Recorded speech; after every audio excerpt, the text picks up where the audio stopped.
BJP के राज्यसभा सांसद सुरेश गोपी की तरफ से दिया गया बयान चर्चा का विषय बना हुआ है। दरअसल अभिनेता से नेता बने राज्यसभा सांसद सुरेश गोपी ने केंद्र सरकार की तरफ से वापस लिए गए कृषि कानून को वापस लाने का दावा किया है, जिसमें उन्होंने असली किसानों का हवाला देते हुए कहा कि आप चाहे न चाहें एक दिन कृषि कानून वापस लाए जाएंगे।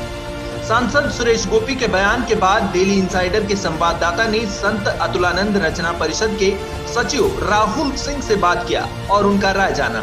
बातचीत के दौरान राहुल सिंह ने कहा कि सांसद जी के बयान से मैं इत्तेफाक नहीं रखता। उन्होंने कहा कि अपने बयान के बारे में सांसद जी ही बेहतर बता सकते हैं, लेकिन इतना जरूर है कि कृषि कानून किसानों के हक में था। बातचीत के दौरान राहुल सिंह ने यह बात मानी कि कृषि कानून के फायदे किसानों को समझाने में लोकल स्तर के नेता नाकाम रहे, जिसकी वजह से कृषि कानून का किसानों ने बिना जाने विरोध किया। कृषि कानून एक बार फिर चर्चाओं में है। चर्चाओं की वजह है एक सांसद जी की बयानबाजी। सांसद जी ने कहा है कि कृषि कानून एक बार फिर वापस लाया जाएगा। इसी मुद्दे पर मेरे साथ बात करने के लिए संत अतुलानंद के सचिव जी हैं, राहुल सिंह जी हैं, जिनसे हम बात करते हैं और जानते हैं कि कृषि कानून को लेकर इनका क्या विचार है और इस मुद्दे पर इनकी क्या राय है। सर, स्वागत है आपका। धन्यवाद। राहुल जी, कृषि कानून किसी पार्टी का कानून नहीं है और ये कई वर्षों के शोध और कई वर्षों के रिसर्च और मतलब उस पर हम उसके लिए शब्द नहीं आ रहे हैं। मतलब कई वर्षों के शोध के बाद फिर आप इस कानून का जन्म हुआ था। और ऐसा नहीं है कि भारतीय जनता पार्टी ने ही इस कानून को शोध किया है। इसके पूर्व भी जो हमारे रहे हैं कृषि वैज्ञानिक और अर्थशास्त्री, इन लोगों ने मिल करके इस पे काम किया था और 10 साल के मेहनत के बाद ये कानून उपज दिया था इसने।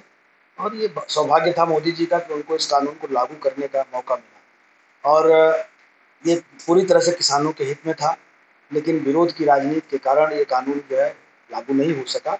ये हमारे देश का और हमारे किसानों का दुर्भाग्य है। आज उत्तर प्रदेश, हरियाणा, पश्चिमी उत्तर प्रदेश में मुख्य रूप से सरकारी खरीद की जो मंडियां हैं, अनाज मंडियां हैं, वहाँ पर सन्नाटा पसरा हुआ है और किसान जा करके अपनी उपज जो है वो बाहर व्यापारियों को बेच रहे हैं, इसलिए कि उनको समर्थन मूल्य वहाँ ज़्यादा मिल रहा है।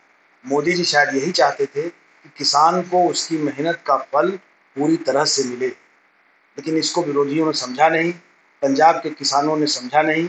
मुख्य रूप से विरोध पंजाब और पश्चिमी उत्तर प्रदेश के किसानों ने किया था, जिसको कि वो विद्रोह की राजनीति के भेंट चढ़ गए। मैं इतना ही कहूँगा कि उनका विद्रोह सिर्फ पार्टियों ने करवाया उनसे और कहीं से किसान उनको समझा ही नहीं कृषि नीति को।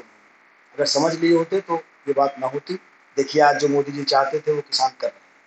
तो क्या ऐसा भी रहा क्या कि मोदी जी या फिर बीजेपी समझाने में असमर्थ रही किसानों? मैं मानता हूँ कि उनकी जो हमारे निचले स्तर के जो कार्यकर्ता है वो उसको समझाने में असमर्थ रहे किसानों को। और दूसरी बात यह है कि जब पहले से आप कान बंद करके आइएगा या छाता लगा के आइएगा, धूप आपको नहीं लगेगी। तो आप पहले से सोच के आए हैं, आपको उसके लिए पैसा मिल रहा है वहाँ बैठ के आंदोलन करने के लिए, तो उस पैसे के लिए उन्होंने आंदोलन किया था, किसान के हित के लिए आंदोलन नहीं किया था। नहीं तो उत्तर प्रदेश के हम भी किसान हैं, मेरा परिवार भी किसानी करता है।